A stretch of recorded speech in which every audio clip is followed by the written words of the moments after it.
Hello my friends, it's March 13th, 2018, and it's time for today's big story. I apologize for there not being a video yesterday because my power went out, like, right as I was about to record. And I can't really record or edit without any power, so I apologize. But we're back today, and we got a multifaceted story because there's not too much going on, but the biggest news from yesterday was a firmware update for the Switch. And today we're going to look at some features of that firmware update that Nintendo didn't bother to talk about. So Nintendo puts out patch notes for their firmware updates almost instantaneously. The firmware goes live, people download it, and within like 5 minutes of it going live, there's patch notes on the official website. The thing is, Nintendo doesn't include all the details in their patch notes, which you think is kind of weird, right? They have things that obviously they're not going to tell the public just because they don't need to. It doesn't make sense. The average consumer doesn't need to know this. But then there's other things in there that are for the average consumer that Nintendo doesn't even bother to talk about. So we're going to break that stuff down for you. So here's an odd one that wasn't in the patch notes. Nintendo has updated their safety warnings for the Switch, and there's two new tidbits. One is if you have arm or finger, or what else do they say, hand injuries prior to playing the Switch, they recommend not using the HD rumble to potentially cause more issues. They're not saying it does cause issues, but they're saying, hey, play safe, don't use that stuff. And then on top of that, the funnier one is they warn you not to point the IR camera into your eyes. And again, they say, we're not saying it does anything bad, but it could cause some temporary issues or something like that. So don't take the Joy-Con to point it right to your eyes. I don't think too many people were doing that, but then again, people were pointing it at their mouth for the game that was included in 1-2 Switch, so maybe some people were like, oh, look, a camera! I don't know. But if you've been doing that, don't do it anymore. Probably an unintended consequence of this firmware update is it seems a majority of third-party Switch Pro controllers aren't working with the system anymore. They give you error number 2162-0002. They cause the system to crash, which is a problem. I don't think Nintendo would do a firmware update that blocks out all third-party Switch Pro controllers. That doesn't make any sense. Or third-party controllers in general, because that's gonna lead to a lot of angry customers. So I'm sure this was just by mistake, and Nintendo's gonna patch this in the near future, hopefully. But yeah, if you have a third-party controller and your system's crashing, now you know why. This firmware update also included support for a whole bunch of wireless headsets. So some people have found that their wireless headsets don't work with the Switch, and Nintendo hasn't said anything officially, but this update does include support for a whole bunch of headsets.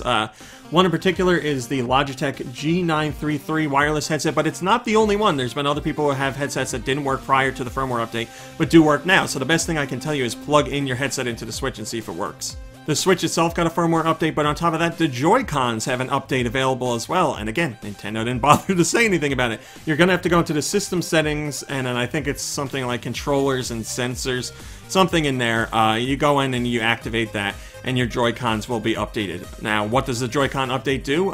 Probably makes the Joy-Cons function better. I don't know, because Nintendo didn't put out any patch notes, but there's an update available, so if you want everything up to speed, I would suggest you do that. There's a neat little thing tucked in there about the Switch Pro controllers. Now the Switch knows which one you're using. Not that it really matters, but if you go into the controller settings, you can see that the Switch icon for your Switch Pro controller will match the colors of the Pro controller that you have. So if you have the Switch Pro controller, that's the Splatoon 2 version, the icon will have green and pink handles on it. Now, again, doesn't really matter, but it's a cool little thing tucked in there. Now, there's one that Nintendo obviously isn't going to talk about, and it was found out by data miners as soon as the firmware update went out. They were sniffing around, and they found something interesting. Now, I don't know anything that I'm about to say, as in, I don't understand it, but I'm going to tell you it. I have it written down from Reddit. There were a whole bunch of people on Reddit talking about it. They say that there was a title with the name Mariko added. This is a, you know, like a title of something, not a game title. And the file listing has T214 on it, which could be related to the Tegra 214 chip. And this might point to a revision of the chip that's in the Switch. Now, why would there be a revision? Because the Tegra 210, the one that's in the Switch right now, has an exploit, a boot ROM exploit, which causes problems for Nintendo.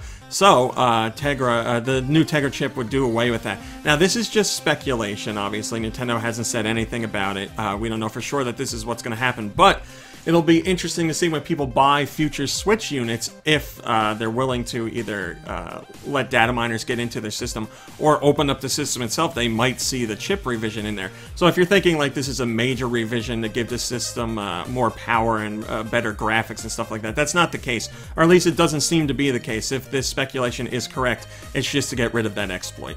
Sticker on Go Nintendo says, Mariko Kart confirmed! Yeah, now, if you wanted my information on it because I'm an idiot when it comes to that tech stuff, I would look at that and I'd be like, oh, what's Mariko? I wonder what that game's gonna be, but it's not a game, no. And again, I just want to point out, this stuff was data mined, but what it actually means and what it pertains to is speculation. There seems to be enough evidence to point to a chip revision, yes, but it's still speculation, so all we can do is sit back, and like I said, Nintendo's never going to talk about that stuff. They're not going to say, these Switches have a new chip in them. That's just not what Nintendo does, so we'll just have to hang back and wait for somebody to buy one that potentially has this new chip in it. Alright, my friends, that's today's big story for March 13th, 2018. Thanks for watching, liking, subscribing, and commenting. It's very much appreciated. I'll be back tomorrow for whatever tomorrow's big story is, and I sure hope you'll join me to check it out. So until then, have a lovely day, and a lovely evening, and I'll see you in a few short hours. Hey guys, RMC here from Go Nintendo. If you like what you saw in the video, why don't you give us a thumbs up and maybe even subscribe? We'd love to have you. If you want to see what else we're up to, you can check out GoNintendo.com for 24-hour Nintendo news. You can visit us on Facebook at facebook.com/GoNintendo. You can check us out on Twitter at twitter.com/GoNintendoTweet. And we're even over on Instagram at instagram.com/GoNintendo.